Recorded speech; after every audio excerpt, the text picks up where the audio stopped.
The powers that be have been attempting to convince humanity that we evolved of apes and that our existence is largely based upon chaos-driven luck and random perchance happening. That there is no special significance to our creation and that we share no special covenant with either creator or world. That the only remarkable thing about humanity is that we happen to dwell upon a planet whose distance is perfectly extant from solar center, so that our orbital position remains entrenched within the Goldilocks zone, making us benefactors of impossible odds. The ramifications of which, as chance would have it, grants Earth the ability to house the multiplicity of life found here now as we've come to know it. Such scenario, according to godless, atheistic professionals from countless scientific backgrounds, all backed by PhD degrees, as worthless as the Illuminati currency, which affords them status to levy professional opinion, is that humanity was selected because of seeded because of alien influence, and not because of some grand designer. The missing link being not some long sought for ape-like cousin, but connection to the gods of antediluvian society, the progenitors of progressive culture, they say. So far advanced is the Darwinian heliocentric worldview. Most of the world is now ready and willing to bow down to these alien gods. Welcome, friends. I'm your host, Zen Garcia, and I apologize. I just listed the show late last night, and I don't believe that Rob has had a chance to check his emails to find out if, because I asked him for permission to rebroadcast the show, and so this will be a live show today, and then we'll do the rebroadcast next week. That way he'll have enough time to, get back with me and let me know one way or the other. It's very interesting, and a lot of what I covered on it, I have covered in the 3 shows that I've done in this series. Well, the 2 before and the one that I'm going to be covering today, but we'll specifically get into the portion of the text which references the motion of the moon. But before we do so, there are a couple of the things that I want to mention before we get into that part of the text, because there's a few things that are still of very much of interest in regard to the motions of the sun, which, if you're not familiar with the text as a whole, it breaks it down with the motion of the sun as being the first part of the book on the courses of the Heavenly Luminaries, the second part being that of the stations, which are the phases of the moon, and then there's mention of the zodiac and the stars and how that relates. And even though it's a very small portion of the text, there's still the description, according to Enoch, as to the motion of the heavenly luminaries, the stars and the constellations, and how that ties into the clockwork mechanism, the entirety of the system with the sun and the moon, because their motions make up the basic units for the measurement of the day, the weeks, the months, and the years. And so all of that, and then the stars have a larger cycle. They speak, well, they basically portray and are connected to a 25,000 year cycle, and also are connected to the yearly annual motions of the sun. And so I'll talk about that as well as we get into it. Also know that I've been working on linking the videos and the pictures with the first show that I did on this series to better enable you to understand with illustration as well as with video, the way that the sun in its cycle between the 6 gates of heaven, how that aligns with the 2 tropics and the equator. And so I should be able to, hello Steph and Watcher Ruth and Matthew and Link and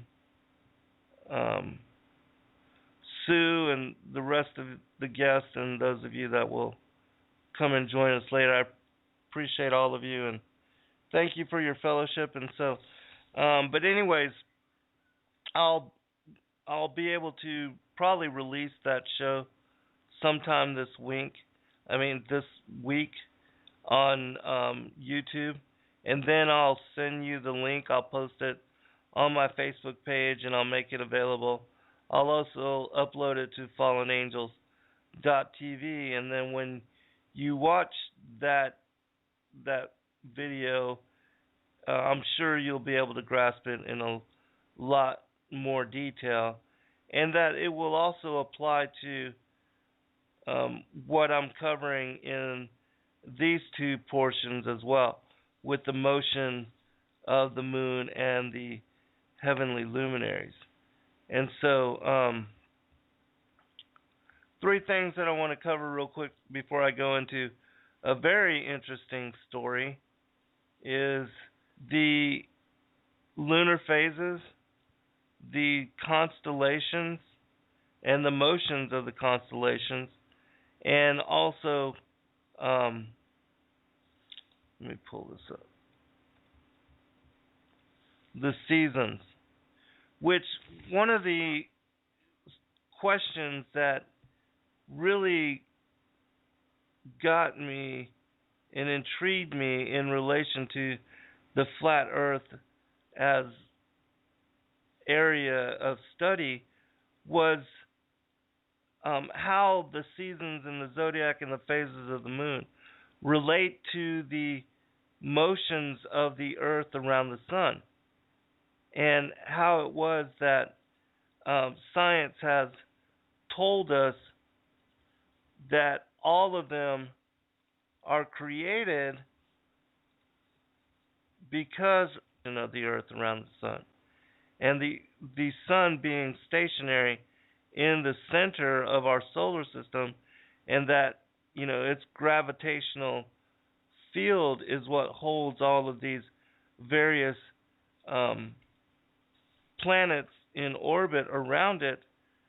The first thing that comes to mind in thinking about the solar system is, how is it that Mercury, being of such small size and stature, how is it not pulled into the mass of the sun? If the sun has this grand gravitational effect on all these different planets, how does it not draw Mercury into itself and just burn it up? And that, really, you can apply that same line of thought to all of the inner planets. And the larger planets, if the inner planets are not drawn into, like a black hole, are not pulled into the immensity and the heat and the flames and the burning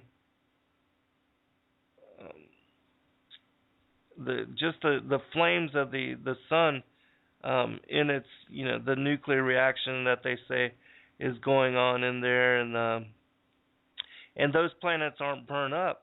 How is it that the outer planets having such huge, as far as the proportions to the inner planets, how are they held in any way in their gravitational, in their orbits, and due to the gravity?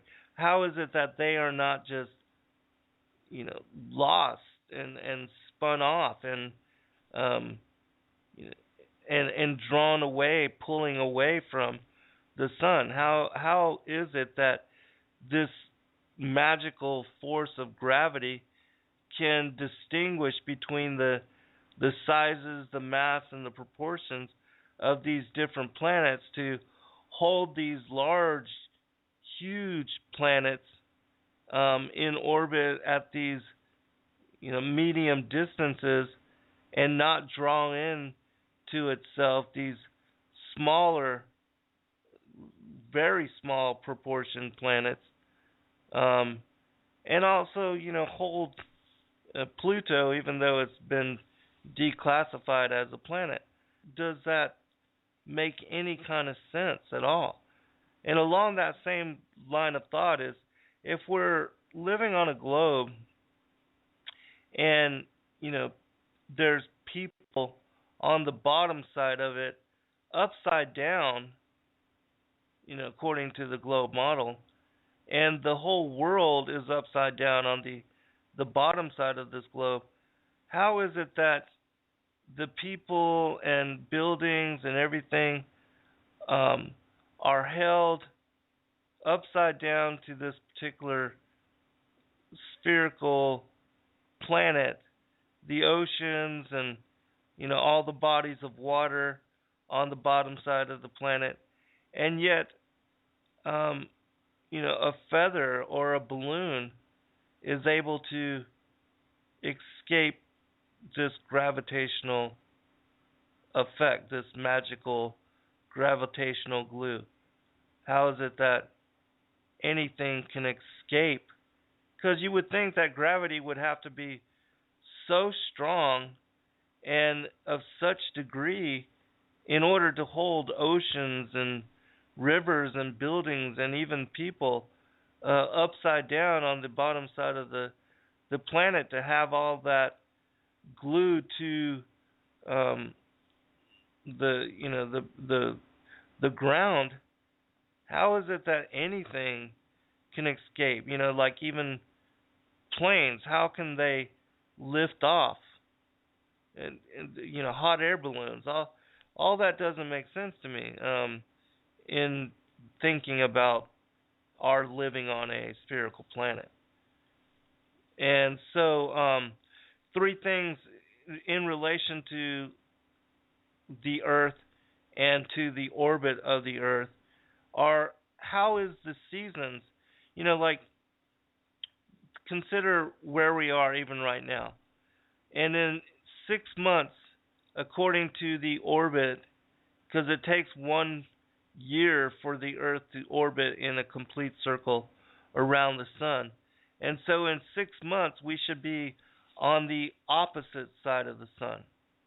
And if you can visualize this and picture this in your head, how is it that the hours of the day, how can they remain predominantly the same if you consider that in 6 months we're going to be on the exact opposite side of the sun, and the other half of the Earth will be, or should be, facing the sun?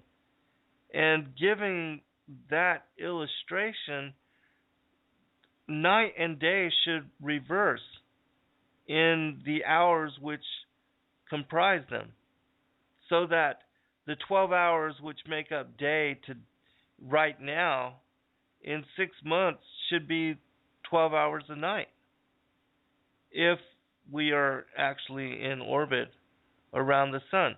But we know that the hours of the day and the hours of the night do not deviate more than just an hour of daylight savings time 2 times a year. And so, even in 3 months, the hours should be thrown off so much that, there would be 6 hour differentiation between what is day and night right now. And the same thing for 9 months. But, in 6 months, they should completely flip-flop. And what is day right now should be night. And so if you can picture that, think also of the phases of the moon, because science states that the moon orbits the Earth in the same counterclockwise fashion as the Earth orbits the sun.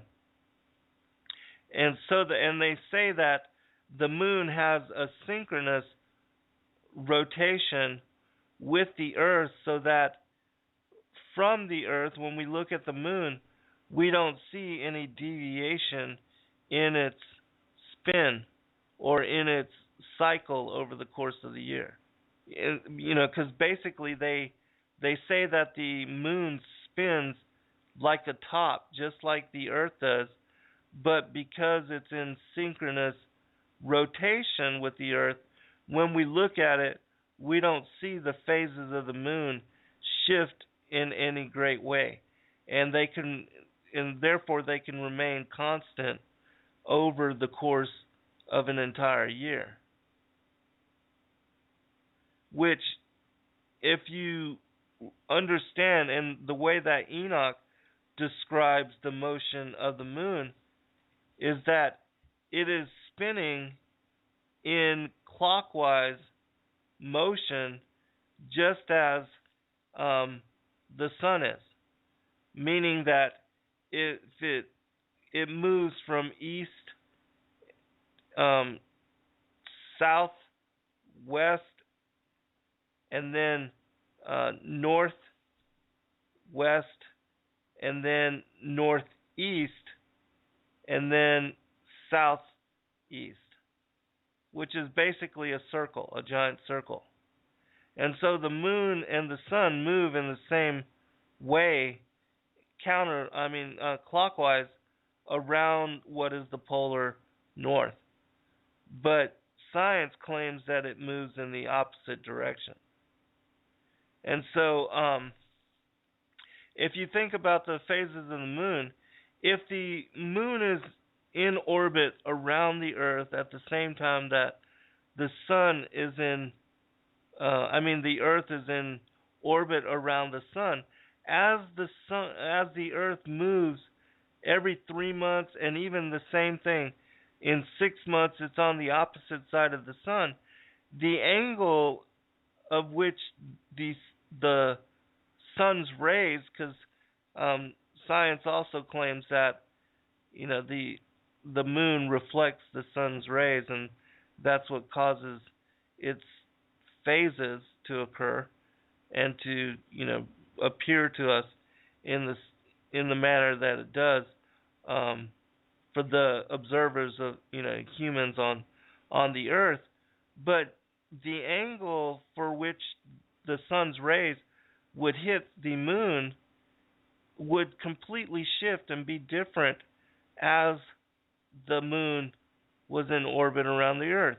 Even with synchronous rotation, it would shift by 25% in 3 months, by 50% in 6 months, and 75% in 9 months. And so the way that we see the moon's phases, they could not remain constant. They would have to change as the Earth were in orbit around the sun. And the same thing goes for the pattern, the cycle of... Hold on, I'm pulling up something real quick. The same thing would apply to the movement of these stars in the constellations in the sky. As the Earth were supposedly in orbit around the sun, the stars and the constellations which are visible at night, they should shift. And there should be, again, this noticeable difference.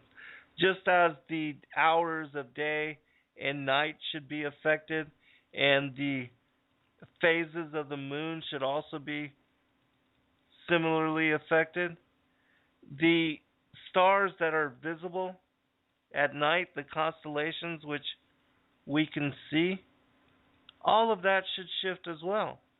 And, so much so that there should be a huge noticeable difference after 3 months and after, 6 months, when we're on the opposite side of the sun, we should see a completely different sky. The constellations that we see, because we would be looking back in a whole different manner, according to the alignment of the sun, there should be a completely different sky visible to the Earth. But that's not the case. And so, these variations do not exist, which, in my opinion, affirm that we are not moving, that the Earth is not moving, and that we are not spinning, once daily, and also we're not orbiting the sun annually. And two other things that I'll make mention of, and then we'll go into the particular details of the motions of the moon. Also, I wanted to let you know that I listed this show for 2 hours because I thought I was going to be replaying the broadcast of the show that I did with Rob. But my voice always runs out about 90 minutes, and so I will be stopping the show about 6:30, somewhere around that time, just so you know. All right, the two other stories that I want to bring up, which are really incredible stories in and of themselves, but that tie into, the debate of whether we live on a flat Earth or a planetary, a spheroid. And because along with those two debates are the ideas of geocentricity and heliocentricity. And the heliocentric model or worldview has the Earth as one of the planetary subjects of the sun, and that we're, according to the solar system, the third planet from the sun, and that, we are occupying this Goldilocks zone, as I covered in the poem that I began the show with. But in the geocentric model and worldview, the Earth is unlike the other planets and is a universe unto itself, and that the Earth is the focus and the foundation for the other planets and even the sun and the moon as the heavenly luminaries in rotation above it. That is the difference. And so the two stories that I want to make mention of are one, well, I'll just cover this one first. It has to do with the story of the sun and the moon being stopped by Joshua in Joshua chapter 10. All right, and I'm going to just kind of read this. I'm going to read the story and then read the answer that I have in my book, which applies to it. And you can find this in chapter 18 in my book. All right, it says this. And it came to pass as they fled from before Israel and were in the going down to Beth Horon, that the Lord cast down great stones from heaven upon them unto Hezekiah, and they died, and there were more which died with hailstones than they whom the children of Israel slew with the sword. Then spake Joshua to the Lord in the day when the Lord delivered up the Amorites before the children of Israel. And he said in the sight of Israel, Sun, stand thou still upon Gibeon, and thou, moon, in the valley of Ajalon. And the sun stood still, and the moon stayed, until the people had avenged themselves upon the enemies, upon their enemies. Is not this written in the book of Jasher? And so the sun stood still in the midst of heaven, and hastened not to go down about a whole day. And there was no day like that before it or after it, that the Lord hearkened unto the voice of a man, and for the Lord fought for Israel. That's Joshua chapter 10, verse 11 through 14. All right, here's my my answer to this in writing about it in my book. It says, and so the point of this whole chapter is, why would the Creator give Joshua the authority to stop the sun and moon while in mid-revolution rather than the earth and moon? What would be the point of asking the sun and moon to remain still if it's the earth moving around the sun which causes it to set?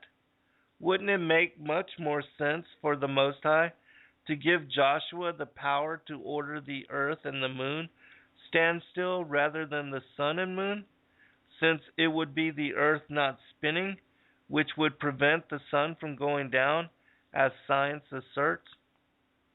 But this is not the case. Joshua ordered the sun and the moon to stand still, and not the earth and the moon. If the earth were truly moving around the sun, there would be no reason to order the sun to stand still, because according to the model of the solar system, there would be no noticeable difference to the sun remaining motionless.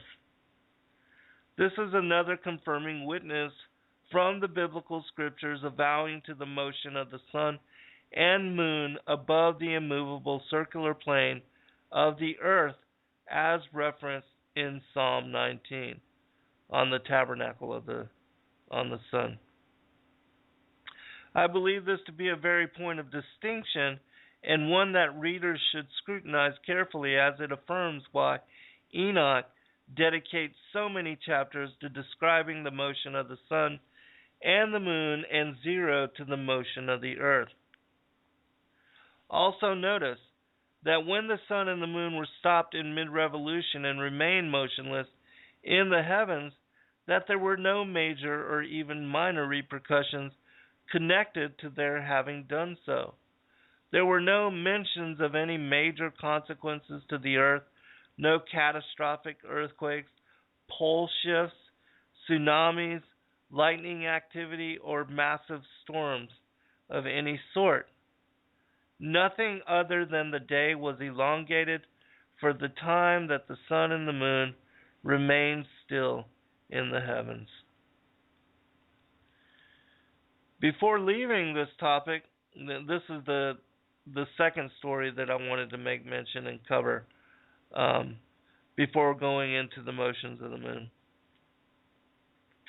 Before leaving this topic, I would like to mention one more story, which when looked into does not make sense when applied to the heliocentric model for worldview. It has to do with a time when King Hezekiah was certain that he was about to die, and not wanting to succumb to death, he makes a last-minute appeal to the Most High, begging him for forgiveness. and deciding to give him a 15-year reprieve from death, the Most High sends to him Isaiah to inform him that he would indeed be forgiven, and that a sign would accompany that forgiveness. This is where the story gets interesting, because the sign that Hezekiah was given is the sun moving back 10 degrees on the sundial of Ahaz. And so let's first talk about how a sundial works. Question from the chat room. Limey is asking, is what I'm referring to parallax? And yes, that is. And when talking about the line of sight for the stars, as well as the movement of the moon and the differentiation in the hours of the day, all that is based on parallax, because our parallax would shift as the Earth were spinning in orbit around the sun, or it should shift, but because it doesn't, it lets you know that the Earth is stationary. And so also, I'll be checking the chat room. The reason the stars are different in Australia is just because it's at a lower latitude. It's at a very much lower latitude than the northern hemisphere, or the northern latitudes of the flat Earth plane. But proof that another proof that we're not living on a globe is that you can see Polaris in a lot of what are the constellations, which should only be seen in northern latitudes if we're living on a globe.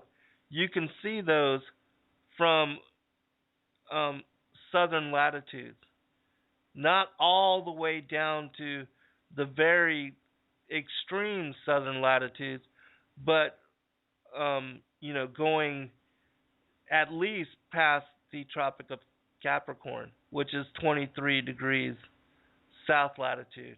And even further, you can see, Polaris, even the Big Dipper, things like that, which are also confirmation that, that we're not living on a globe. Which brings me to another. I just posted on the Fallen Angels TV website a video, a link to a video of the highest amateur rocket launch. And it shows in this video, and it's pretty incredible. The guy that was able to send this, I forget exactly how high it went, but he set the world record for, amateur rocket launch. And he has on the rocket 3 different cameras that give you 3 different angles for being able to look at, what the rocket is seeing when it goes way up in the sky. And first, it shows that the horizon, every direction is flat. Even at very extreme, as high as this particular rocket is able to go, it shows that the horizon is level, flat all the way in every direction, encompassing this rocket. And another thing which it shows, which it should not have been able to show, is that during this particular rocket was launched from somewhere in the Nevada desert, and it was done so at I think it was like 11 a.m. And according to the position, time and date and position of the sun and moon on that particular day, the moon was, according to the alignment, was over Australia, and it was, basically darkness at the time that the rocket was launched.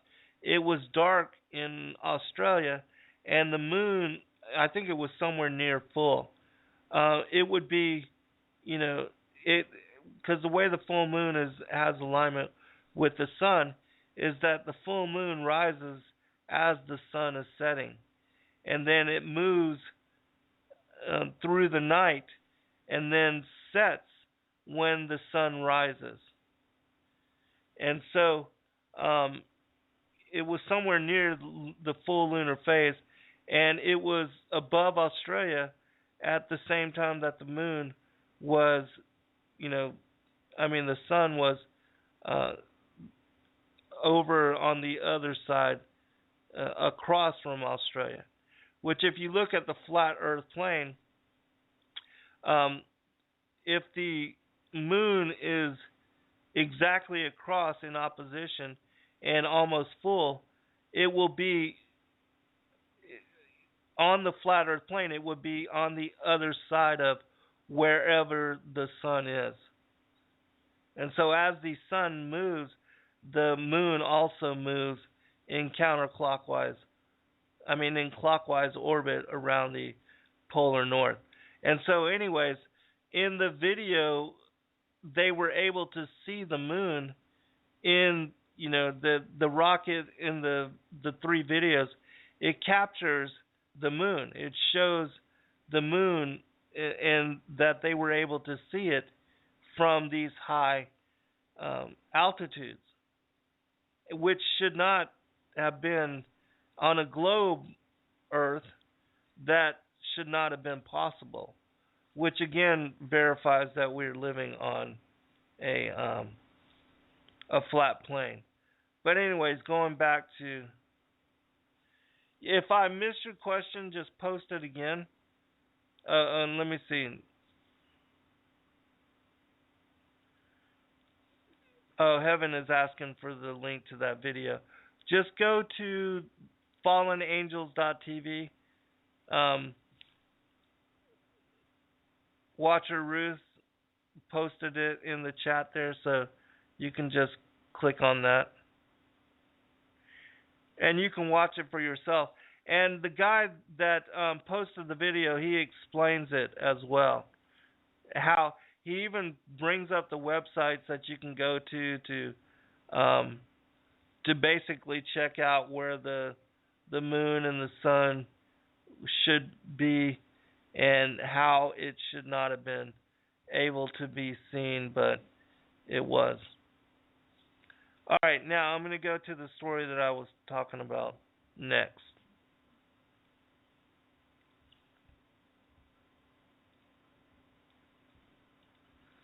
All right, and so this story is talking about the sundial, and in the two, because it's related twice in Scripture, one in 2 Kings and another in Isaiah 38. And actually, I'm going to go ahead and read this, and then we'll talk about sundials, how they work. But they basically show sundials, even going back thousands of years, are able to show, according to the shadow and the movement of the shadow in relation to the sun in its movement, they were able to track time in ancient times and to know, the days and the months and the seasons according to how the sun moved in its course back and forth between the gates of heaven, which are, they're fascinating that they were able to achieve this. But sundials only work when you understand that it's the sun moving above the earth and not the earth moving around the sun. But let me read this first, and then we'll talk about this. Okay. In those days was Hezekiah sick unto death, and the prophet Isaiah the son of Amoz came to him, and said unto him, Thus saith the Lord, Set thine house in order, for thou shalt die and not live. Then he turned his face to the wall, and prayed unto the Lord, saying, I beseech thee, O Lord, remember now how I have walked before thee in truth and with a perfect heart, and have done that which is good in thy sight. And Hezekiah wept sore. And it came to pass, afore Isaiah was gone out into the middle court, that the word of the Lord came to him, saying, Thus turn again and tell Hezekiah, the captain of my people, Thus saith the Lord, the God of David thy father, I have heard thy prayer, I have seen thy tears. Behold, I will heal thee. On the third day thou shalt go up unto the house of the Lord, and I will add unto thy days 15 years, and I will deliver thee and this city out of the land of the king of Assyria. And I will defend this city for mine own sake, and for my servant David's sake. And Isaiah said, Take a lump of figs, and they took and laid it on the boil, and he recovered. And Hezekiah said unto Isaiah, What shall be the sign that the Lord will heal me, and that I shall go up into the house of the Lord the third day? And Isaiah said, This sign shalt thou have of the Lord, that the Lord will do the thing that he hath spoken. Shall the shadow go forth 10 degrees, or go back 10 degrees? And Hezekiah answered, It is a light thing for the shadow to go down 10 degrees. Nay, but let the shadow return backward 10 degrees. And Isaiah the prophet cried unto the Lord, and he brought the shadow 10 degrees backwards, by which it had gone down in the dial of Ahaz. This is from 2 Kings chapter 20, verse 1 through 10. The next one I'm going to read from is Isaiah chapter 38. It's the same account, but it gives you a little bit different description. All right, it says this. In those days was Hezekiah sick unto death, and Isaiah the prophet, the son of Amoz, came unto him and said unto him, Thus saith the Lord, Set thine house in order, for thou shalt die and not live. Then Hezekiah turned his face toward the wall, and prayed unto the Lord, and said, Remember now, O Lord, I beseech thee, how I have walked before thee in truth and with a perfect heart, and have done that which is good in thy sight. And Hezekiah wept sore. Then came the word of the Lord to Isaiah, saying, Go and say to Hezekiah, Thus saith the Lord, the God of David thy father, I have heard thy prayer, I have seen thy tears. Behold, I will add unto thy days 15 years, and I will deliver thee and this city out of the hand of the king of Assyria, and I will defend the city. And this shall be a sign unto thee from the Lord, that the Lord will do this thing that he hath spoken. Behold, I will bring again the shadow of the degrees which is gone down in the sundial of Ahaz 10 degrees backwards. So the sun returned 10 degrees, by which degrees it was gone down. Isaiah chapter 38, verse 1 through 8. And so you see, well, let me just go ahead and read my response in this particular portion of the book. This is from chapter 18. Both of these stories are found in chapter 18 of my book. It says this. In a heliocentric model, the only way that this could happen is if the Earth stopped spinning, reversed course, spun in the opposite direction, and then being stopped again, resumes spinning again in its normal counterclockwise rotation in the direction it had been prior to this sign being given. Can you imagine the kind of repercussions such unfolding would have for not only the earth, but the people living in every region upon the earth? Just in the earth stopping its axial spin, there should be major catastrophic consequences. In the least, mass tidal waves, devastating tsunamis, monstrous flooding, and possible seismic activity in the form of colossal earthquakes. But no such consequences are mentioned, and no destructive impact took place. In fact, things unfolded as they always had, as if nothing significant had ever happened. The only way this could be possible is if, like in the case of Joshua, the Most High made the sun stand still, reverse course 10 degrees in its revolution, and then allowed it to continue in its normal circuit. And similar to the story with Joshua, there were no massive repercussions to the earth or endangering consequences, which affected any human negatively. Both of these stories validate that it is the sun which moves above the earth, and not the earth which revolves around the sun. All right, so as I was saying about these sundials, the ancients were able to measure with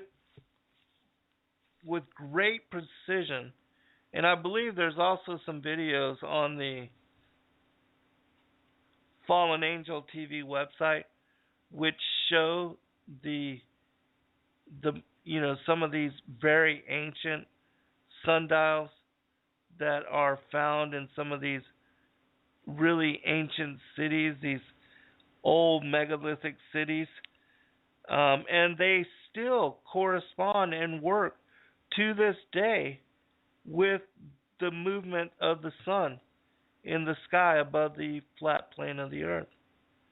Which, if you really thought about it, just the fact that they are precise, even today, thousands of years after they were made and carved and formed, because they're found on the walls of some of these ancient cities. I mean, that lets you know that the sun has maintained the same exact circuit above the earth.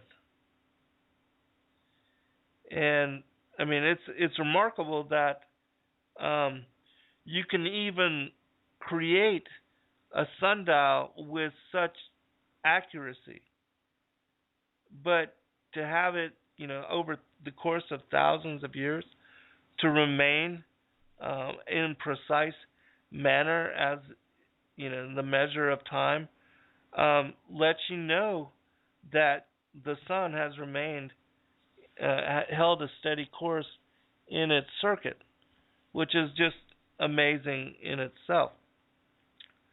And so these two stories, the story of the sun standing still in the time of Joshua when he was at war with the giants, the sons of Enoch, and they were, in process of slaughtering them in the way that they did, and the sun going back, because you notice also in the story, Hezekiah says it's an easy thing for the sun to go down on the sundial 10 degrees, even though that would have really, it would have been the same thing.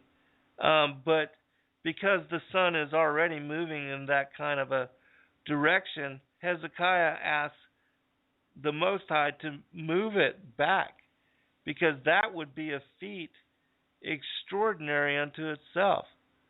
For God to move the sun back in 10 degrees and then allow it to continue its normal circuit, I mean, that's an amazing feat. And that shows the supremacy, the omnipotence, and the kind of power that the Most High upholds over all creation. It's a pretty amazing story, in my opinion. Welcome, Limey and Allison. Good to see you, sister. Demolishing strongholds. Heaven Bound and John, Stephanie, Sue, Watcher, Ruth, Link, Matthew, Olive, all the people and the numbered guests. I appreciate all of you, and thank you for taking the time to listen to the show. And as I had mentioned earlier, I should be releasing sometime this week the video that I'm making, the precise video of the show, the first show that I did, where I explained the movement of the sun through the 6 gates of heaven and how they align to the different months of the year, the equinoxes and the solstices and all of that. And so I should be releasing that sometime this week. All right. Let's now get into the motion of the moon and the description of it as found in Enoch chapter 72 on the book of the courses of the heavenly movement, the movement of the heavenly luminaries. All right, 72 says this.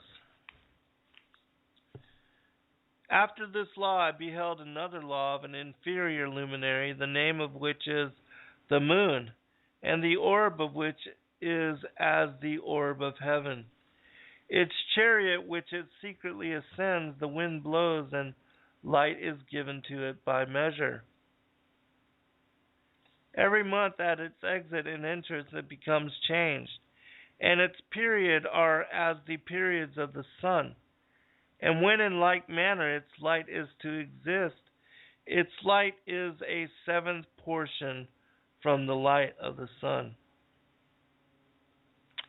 Thus it rises, and at its commencement towards the east goes forth for 30 days. At that time it appears and becomes to you the beginning of the month. 30 days it is with the sun in the gate from which the sun goes forth. All right, and so let me explain this.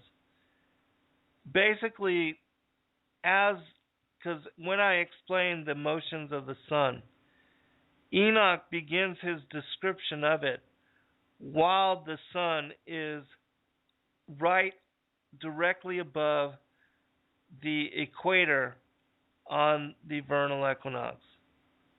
And that when the sun is positioned in such manner, it is found exactly between the 3rd and the 4th gates of heaven.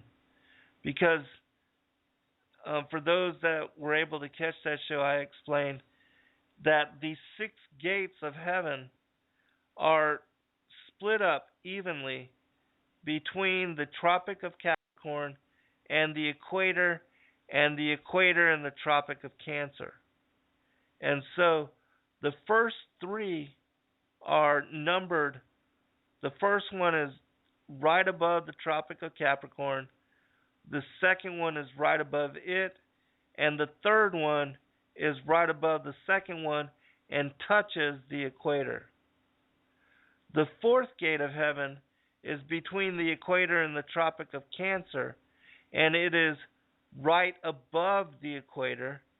The 5th gate is right above it, and the 6th gate is right above the 5th gate and touches the Tropic of Cancer.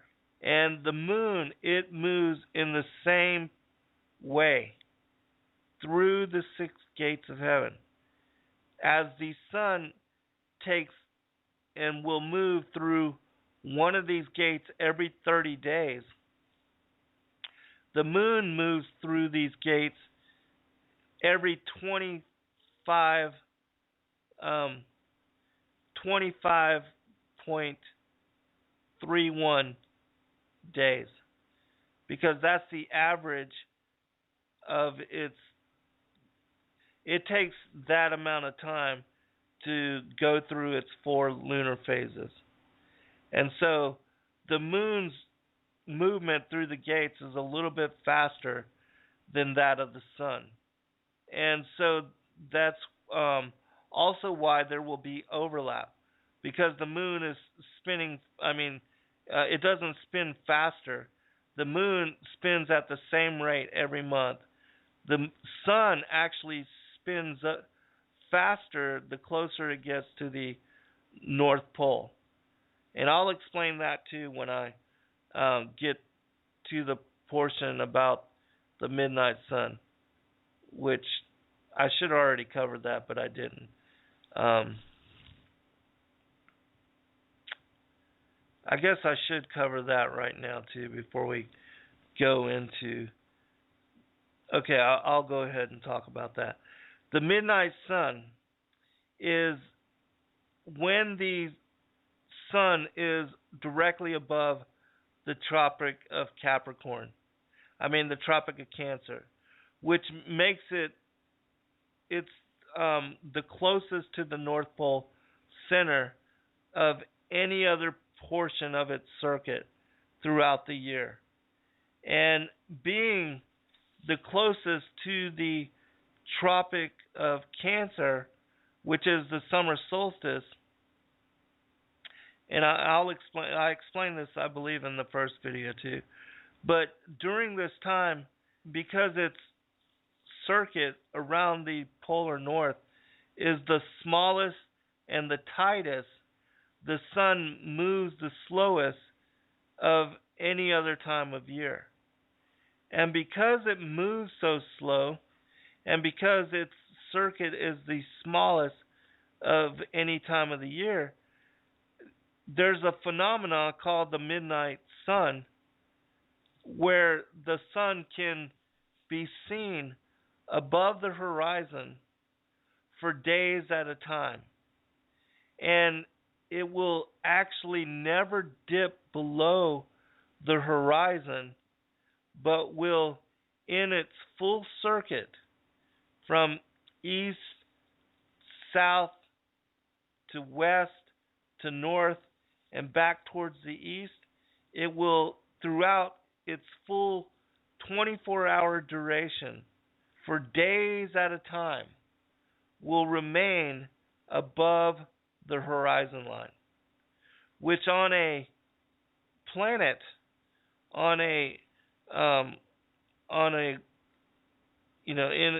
according to the heliocentric model, on a planet that is spinning around the sun, and that it's spinning once daily, is what creates day and night.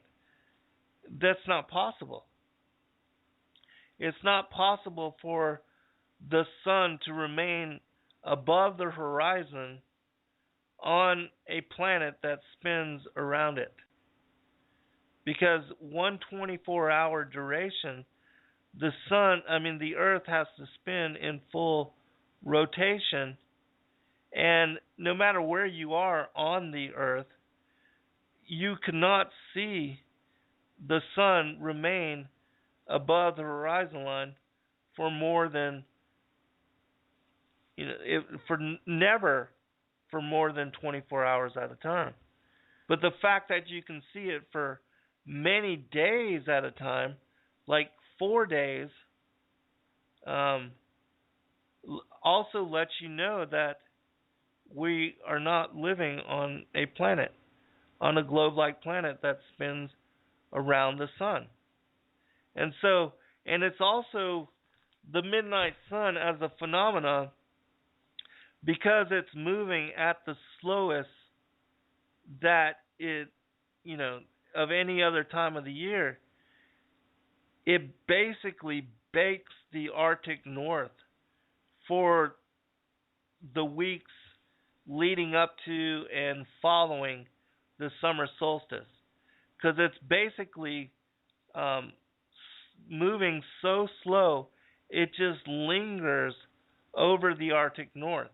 And it's during this time that the tundra ice melts and there's rampant growth to all the mosses and lichens and shrubs. And even though there's, not big trees out there in the tundra, and I'm talking about extreme northern latitudes, this is also the time when all the animals spawn and give birth to their children. And the difference between this particular time of the year in the Arctic North, in northern latitudes, is completely different than winter solstice in southern latitudes. Because if you understand what I'm talking about with the flat Earth, with the North Pole being in the very center of the circle of the Earth as talked about in Isaiah, and the outer ring of the Earth being the Antarctic ice wall, when the sun is closest to the Antarctic region for the winter solstice, which would be December 21st or 22nd, it varies around that time. But when it is above the Tropic of Capricorn on the winter solstice, its revolution around the Earth is the biggest and largest circle that it makes at any time of the year. And in order for it to complete one rotation to every 24 hour, it is moving very fast. It has to move the fastest that it moves at any other time of the year. It is speeding across southern latitudes. And so the sun does not linger in any way as it does on the summer solstice in high northern latitudes. And so near the winter solstice, the sun has to move very quickly in order to, finish one full rotation every 24 hours. And so the difference is that the topography and also the kind of creatures, everything is completely different with what you see in the summers between the Arctic North and the Arctic South. And if you just look up the differences between these two regions, you'll find that in Antarctica there's no great meltdown at any time of the year because the sun never lingers above it in revolution. And so in Antarctica, in the areas, the land, as you reach the outer Antarctic ice wall, the land that is near that particular region, it has ice built up miles high on it. There are no permanent residents as far as human residents, and there are just a few creatures like the emperor penguin. But as far as the wide variety of creatures and the lichens and the mosses and the trees and the shrubs that are found in the Arctic region, all that does not exist in Antarctica, which tells you about the variations between these two regions. And it's all because of the revolution of the sun during these two times of the year. All right, Allison has a question here. How does this jive with the hollow earth theory entrance via the North and South poles? It's my opinion that there's not that there's just one entrance to the hollow earth, but that their one main entrance is found in the North Pole, and the if there's an entrance, it's not at the South Pole. And it's my opinion that that there are other entrances into the interior of the Earth, but if there's supposedly these two major entrances found at the polar regions, that because Antarctica as a continent doesn't exist, but that it's predominantly the Antarctica is predominantly the outer ice wall that which surrounds the flat circular plane of the Earth. There are lands and there are thousands of miles of ice flows and all of that down there which make up Antarctica and which you could count as being part of a continent. But as a continent, as is shown to us on the globe model of the world, it doesn't exist in that way at all. Also, as far as Antarctica, the phenomena of the midnight sun, even though it tells you in Wikipedia that the same phenomena can be found in these southern latitudes during the winter solstice, that phenomena does not repeat. It does not happen in that way at southern latitudes. And the whole reason for that is because the sun does not linger as it does when it's above the Tropic of Cancer for the midnight sun. When it's above the Tropic of Capricorn, because its revolution it's at its widest and at its greatest, and it has to cover a larger distance than at any other time of the year, the sun is moving faster at a greater velocity than at any other time of the year as well. I'm quickly running out of time, but maybe I'll go a little bit longer. As long as my voice holds out, I'll see if I can go longer so I can explain this a little bit more. All right. And so that's the difference. And if you look up as far as the kind of creatures and the topography and even the temperatures in Antarctica are very extremely cold. Whereas in the Antarctic regions, they do not get in anywhere extreme as they do in Antarctica. And even though it's cold in the higher northern, extreme northern latitudes in the Arctic, it is nowhere as cold as it gets in Antarctica. And again, that's because the sun does not linger in any way above those regions. There's no great meltdown. There's no abundant, seasonal growth that happens there.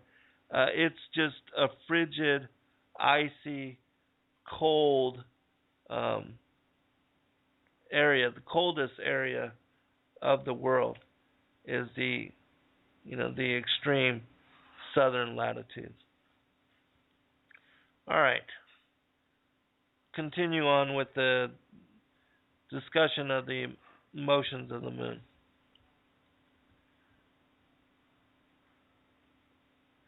Okay, and so Enoch also begins the description of the motions of the moon while it's in conjunction, which means that basically it's the last phase of the moon, what's called the dark moon, lunar conjunction.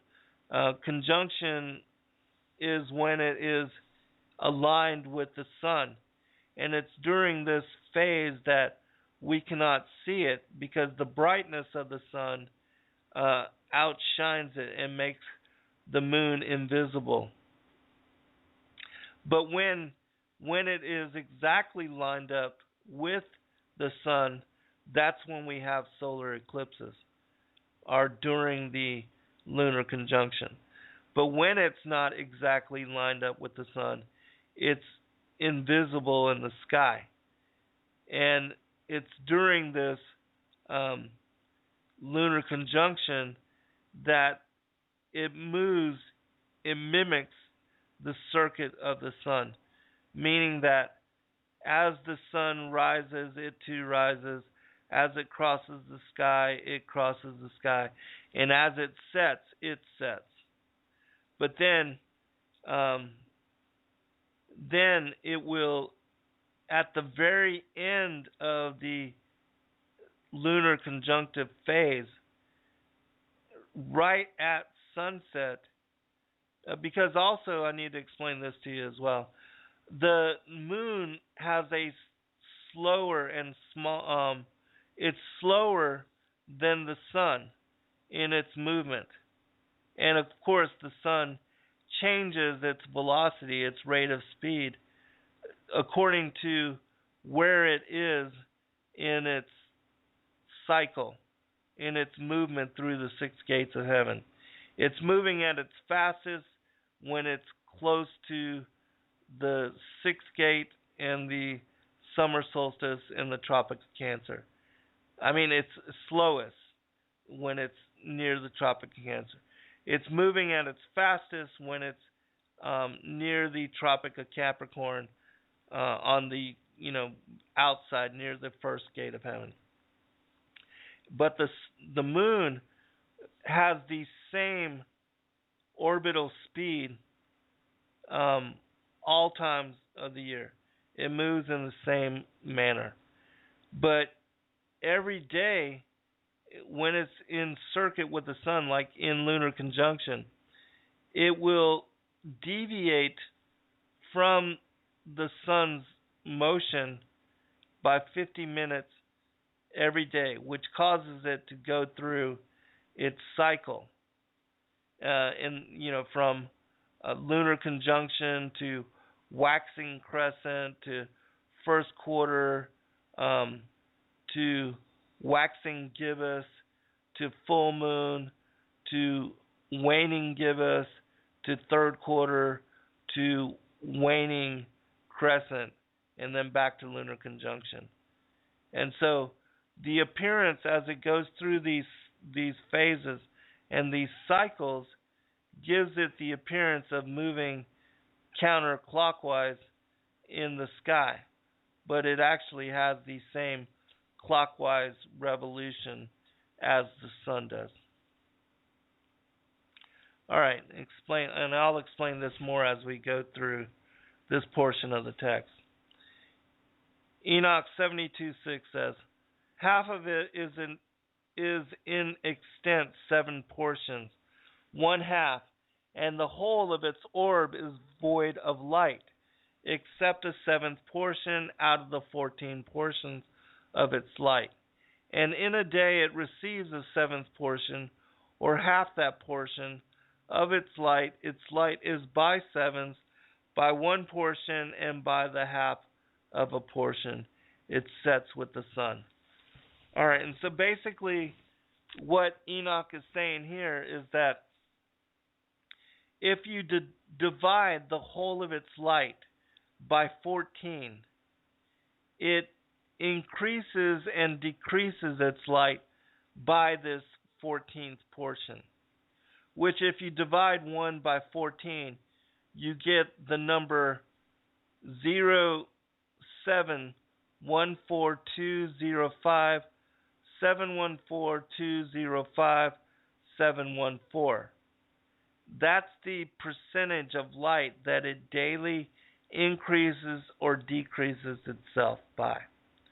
And so basically the moon shifts by about 7% of its light every day.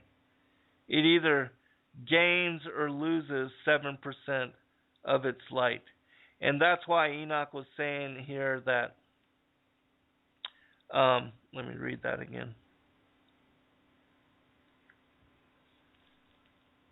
that half of it is in extent 7 portions, and one half, and the whole of of its orb is void of light. And so, if you divide the fullness of the sun's light, the fullness of the moon, as I said, by this 14 portions, you get a 7% of its light. And so, over 15 days, it takes the moon 15 days to become full. And then it takes the moon either 14 or 15 days to empty itself of its light.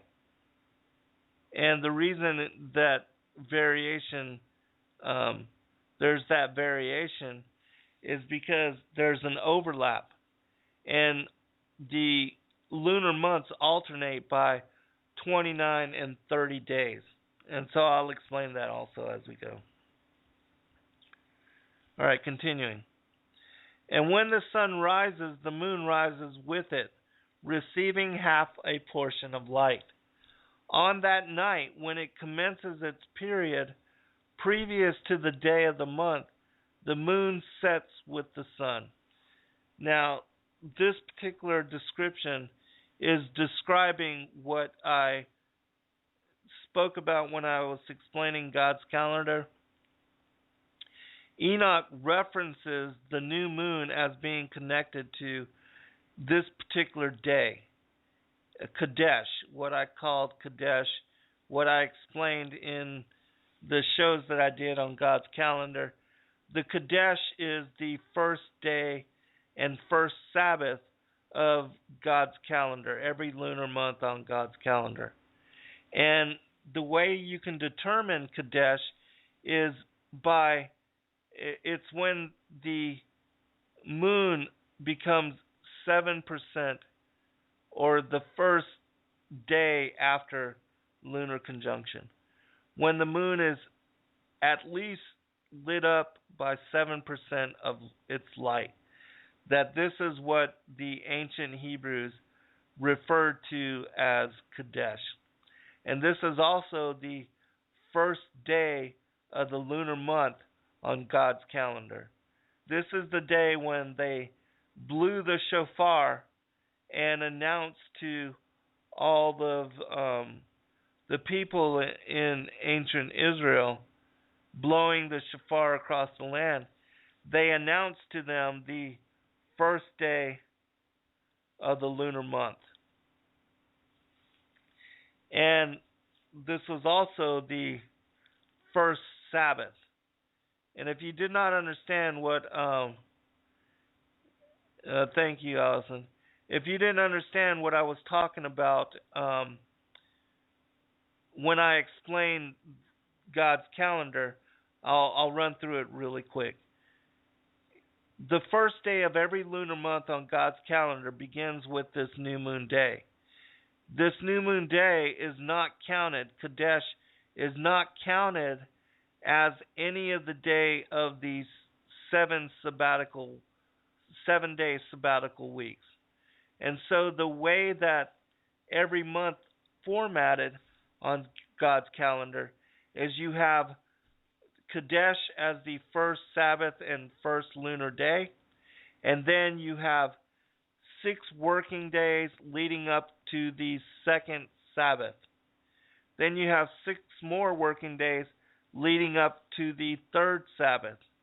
Then you have 6 more working days leading up to the fourth Sabbath, and then 6 more working days leading up to the fifth Sabbath. Every lunar month on God's calendar has 5 Sabbaths, and they always fall on the 1st, the 8th, the 15th, the 22nd, and the 29th, which is why when you read in the Old Testament Gospel, you'll always see Sabbath falling on those days. Because according to God's calendar, those are the only days that Sabbaths occur. Whereas on the Gregorian calendar, where all the days of the week are run together, and there's no provision for Kadesh and being excluded from the 7-day count of the weeks and the months. That's why Sabbath on the Gregorian calendar can fall on any day of the week and any day of the month. And if you don't understand what I'm talking about, please go back through the archives and listen to the shows that I did where I explained God's calendar and I explained about the Sabbath, because this is very, very important. All right. And so also, because the Sabbaths occur on the 1st, the 8th, the 15th, the 22nd, and the 29th, they also align with the new moon day is the first Sabbath, and then the first quarter moon. Right about there is when you have the second Sabbath. The full moon aligns with the third Sabbath. The third quarter moon aligns with the fourth Sabbath. And then conjunction aligns with the fifth Sabbath. And so the ancient Hebrews, the shepherds that were out there with their flocks, that knew what, the first quarter and full moon and the third quarter moon, as well as new moon day, understanding what those phases of the moon look like, they were able to tell what day of the month and, basically when they were near Sabbath as well, just by looking up at the moon. Whereas with the Gregorian calendar, you can't do that because none of the weeks and none of the days are aligned to the phases of the moon anymore. And you see how how genius the Most High's calendar system is.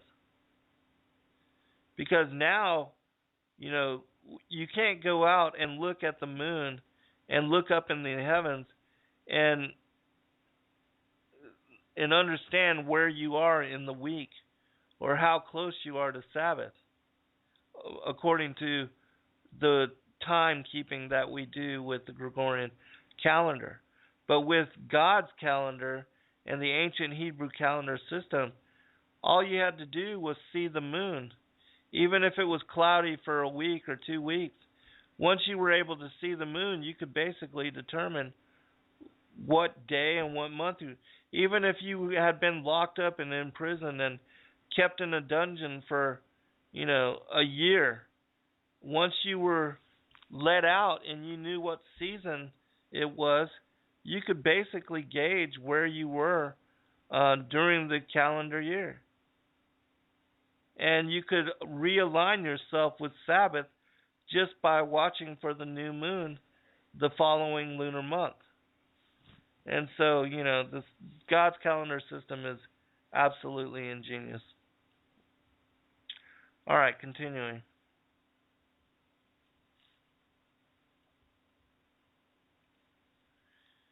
And on that night it is dark in its 14 portions, that is, in each half. But it rises on that day with 1/7 portion precisely, and in its progress declines from the rising of the sun. During the remainder of its period, its light increases to 14 portions.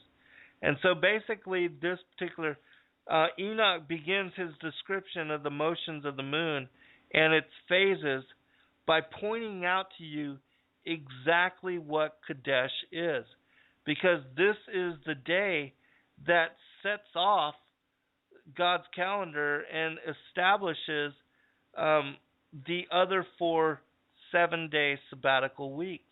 And so he's letting you know how important Kadesh is, as well as how to determine the new moon so that you can keep track of God's calendar system. Because another thing that happened is science has flopped what new moon day is according to God's definition of it, with lunar conjunction. And it's my opinion that this was done purposely in order to cause confusion to those that would try to, in our modern era, to adhere to the ancient Hebrew calendar system. And as long as you did not know this difference, you would count Kadesh as being the lunar conjunction. Because the way that the phases of the moon are defined by science is they begin their the phases of the moon.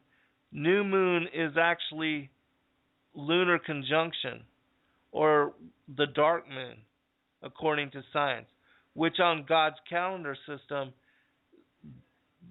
the lunar conjunction is always the last day and the last Sabbath of the month and not the first. And so, if you were to try to adhere to God's calendar system, according to the definition of the phases of the moon, according to science, you would be confused into worshiping Kadesh as the last phase of the moon, instead of the waxing crescent, which comprises and is the time of the new moon day, according to the ancient Hebrew calendar system. And so here, Enoch is explaining to you exactly what Kadesh is. And so let me read this again. I'm going to read the 4 passages linking to it. And when the sun rises, the moon rises with it, receiving half a portion of light. On that night, when it commences its period previous to the day of the month, the moon sets with the sun. And on that night, it is dark in its 14 portions, that is, in each half. That's basically telling you that the moon is completely void of light. It's completely dark, which again, this is lunar conjunction. But it rises on that day, so the following morning, it rises with exactly 1/7 portion precisely. Meaning that, it's the first day after the lunar conjunction, and it has 7% of its light within it, which means that it is the first day of the waxing crescent moon. And it is just a thin sliver, a very thin sliver. And it's this phase of the moon which aligns to Kadesh, according to God and the ancient Hebrew calendar system. All right. But it rises on that day with 1/7 portion precisely, and in its progress declines from the rising of the sun. During the remainder of its period, its light increases to 14 portions. And so he's basically telling you that over 14 more days following the new moon, the waxing crescent, that the moon becomes full. All right, continuing. Then I saw another progress and regulation which he effected in the law of the moon, the progress of the moons and everything relating to them. Uriel showed me the holy angel who conducted them all. Their stations I wrote down as he showed them to me. I wrote down their months as they occur, and the appearance of their light, until it is completed in 15 days. Which is what I just told you. In each of its 2/7 portions, it completes all its light at rising and setting. All right, again, the 2/7 portions are each quarter of the moon. And so 1/7 portion is first quarter. The second 7 portion is the moon becoming full. That's why it says here that it becomes completed in 15 days. And so when you add the 14 days to Kadesh, that equals the 15 days that it takes for the moon to add 7% of its light until it becomes full. All right, continuing. I'll check the chat room here in just a minute.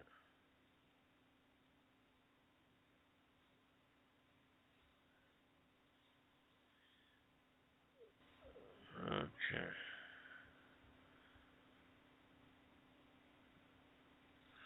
On status months, it changes its setting, and of course, I'm going to do the same thing that I'm doing for the first show on the moon, the sun's cycle through the gates of heaven. I'll do the same thing for this portion. It's just going to take me a while because it takes a long time to make videos that are precise like that. But I do plan on doing this. After I read this portion, I've got an incredible announcement to make as well. So I'll do that. And then I'll check the chat room. On stated months, it changes its settings, and on stated months, it makes its progress through each gate. In 2 gates, the moon sets with the sun in those 2 gates which are in the midst, in the 3rd and the 4th gate. From the 3rd gate, it goes forth for 7 days and makes its circuit. Again, it returns to the gate whence the sun goes forth, and in that completes the whole of its light. Then it declines from the sun and enters in 8 days into the 6th gate, and returns in 7 days to the 3rd gate from which the sun goes forth. When the sun proceeds to the 4th gate, the moon goes forth for 7 days until it passes from the 5th gate. Again it returns in 7 days to the 4th gate, and completing all of its light, declines and passes on by the 1st gate in 8 days, and returns in 7 days to the 4th gate from which the sun goes forth. Alright. Let me explain this real quick. Thus I beheld their stations as according to the fixed order of the months, the sun rises and sets at those times. Okay, let me explain this first. Alright, so the description that Enoch just gave in those particular passages, he's describing the moon going through 2 cycles of its quarterly phases at the same time that the sun moves through the 3rd and the 4th gate of heaven. And as I said prior, the moon and the sun move through the gates of heaven in the same manner, except that it takes the sun 30 days to move through each one of the gates, and it only takes the moon 25.31 days. And so it's just a little bit ahead of the sun. All right, let me check the chat room.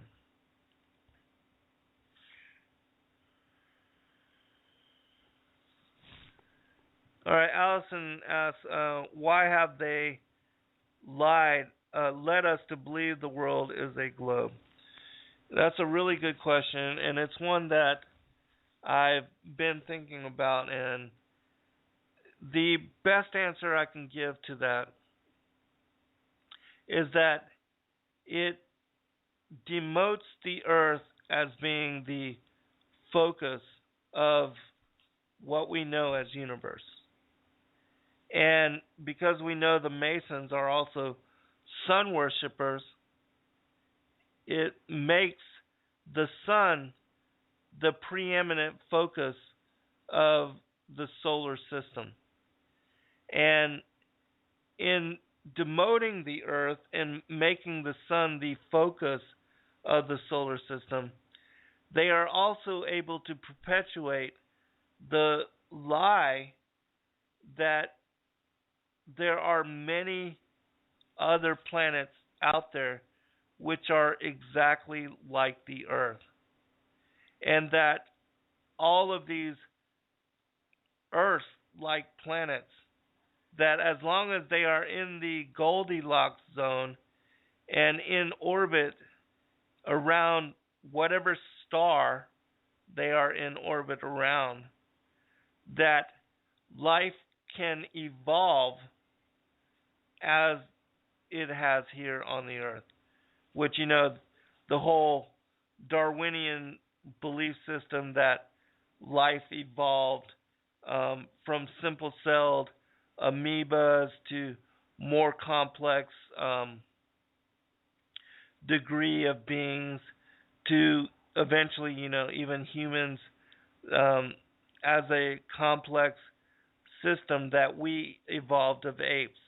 And so they are able to get people that believe in the heliocentric model for world to get them to also buy into and believe in Darwin's theory of evolution. And they have everybody believing that instead of our being specially made, and all the creatures as well, that everything being specially made, type and after its own kind, that we all somehow evolved from the slime of, the oceans as these single-celled amoebas, and that over millions and billions of years, we evolved into the beings that we are now. And that this is the reason you see such the complexity of the life found on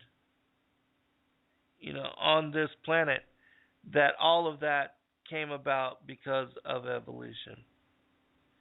And as long as they can get people to believe in that, especially those that already do not believe in God or that are agnostic or atheists, they keep people separated from God. And that's the largest reason for their perpetuating this system, is to keep people from a relationship with the Most High and keep people believing that as long as you do not believe in the Genesis order of creation, and you do not believe what the Bible tells you, and you believe what science tells you, and you believe that we evolved from monkeys and evolved from single-celled amoebas, as long as you can, prove that the Bible is based on a lie or was written by man, then you take the divinely inspired nature of it out of the equation. And you can get people to second guess the authority of the word and it's being inspired, and then you can cause them to not even want to read it. Because if there's no truth in it and God didn't inspire it, why even read it? Why even bother? And instead they will study science and go to university and get their PhD degrees and whatever scientific profession they choose to specialize in. And most of the people that buy into that and uphold that, they're atheists. Have you ever noticed how so many scientists and those that are supposed to be the wisest, that have these multiple PhD degrees, they're all agnostics. They're all atheists. And to me, that shows just that they're, as ignorant as they come. But according to the scientific reality of world, they are the wisest among us.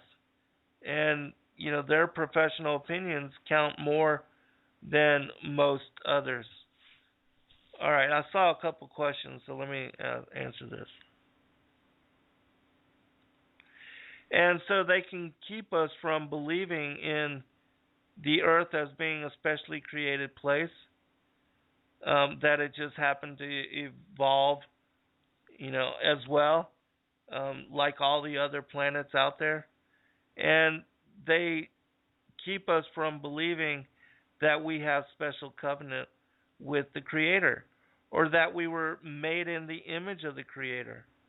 And they've got us buying into now that the ancient aliens, who we know are the fallen angels, that they are our creators, and that the whole missing link, instead of it being some ape-like, as I said in the beginning of this show, the poem that I opened with, now they have us believing that the missing link, if instead of it being some human ape-like ancestor, is the ancient aliens, that they are the missing link, that they seeded us, that they engaged directly in some bestiality or genetic experimentation which resulted in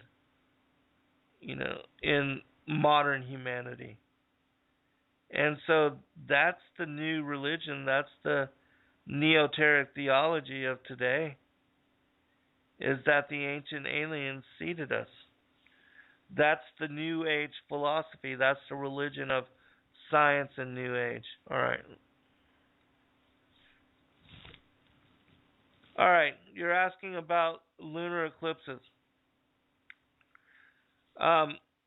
The best answer I can give to you is if you look up Zetetic Astronomy, The Earth Not a Globe, written by Samuel Rowbotham, who was a great scientist that proved the Earth was not a planet and that it's a flat circular plane.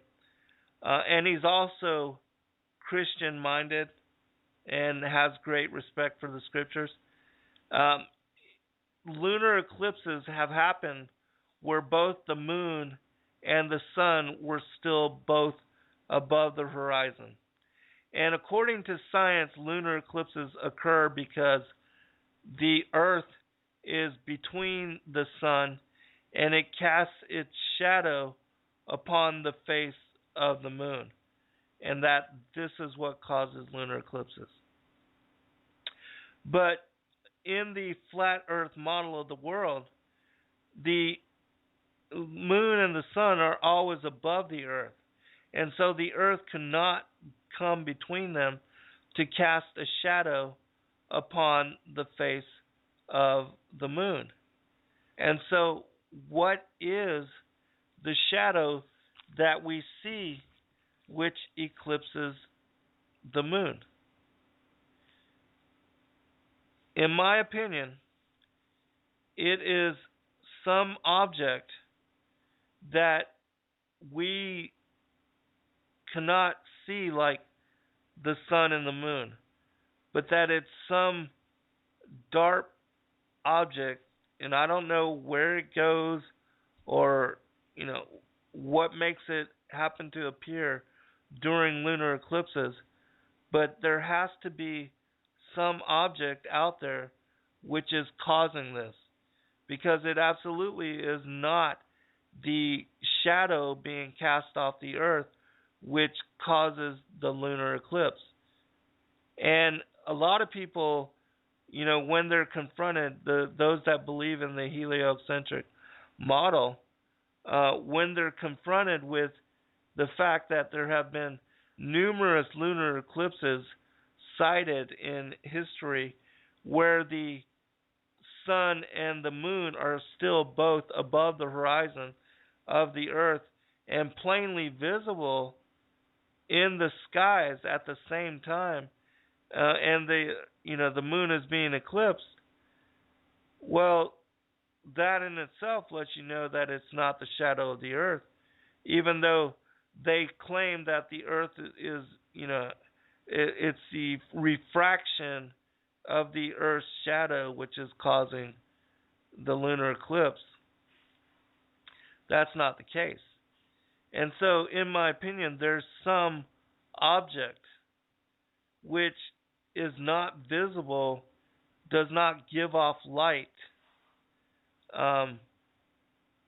some body within the firmament which it causes the eclipse of the moon, much like the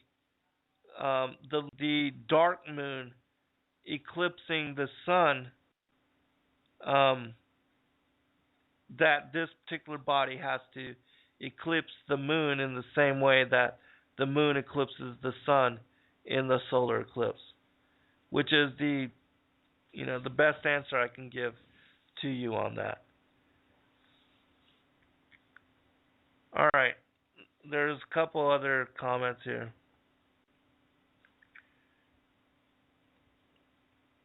All right, let's see.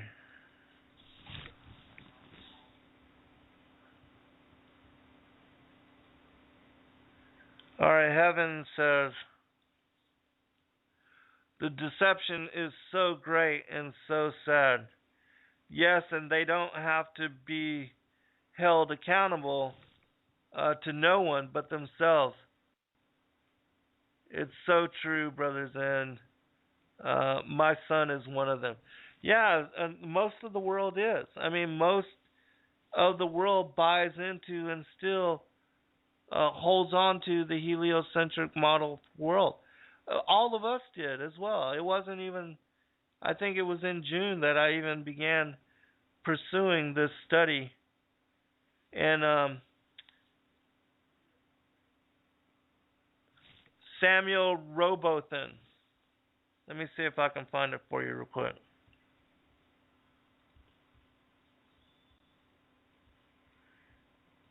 And most of the world won't even look into this topic of study because they believe, as I did too, that it was already settled hundreds of years ago.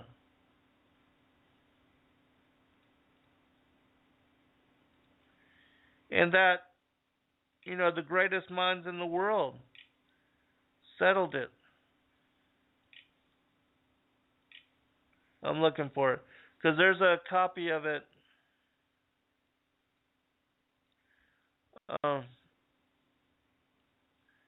You can read it for free. Okay, I found it. And you can look up, the answer that he gives on lunar eclipses in this text as well.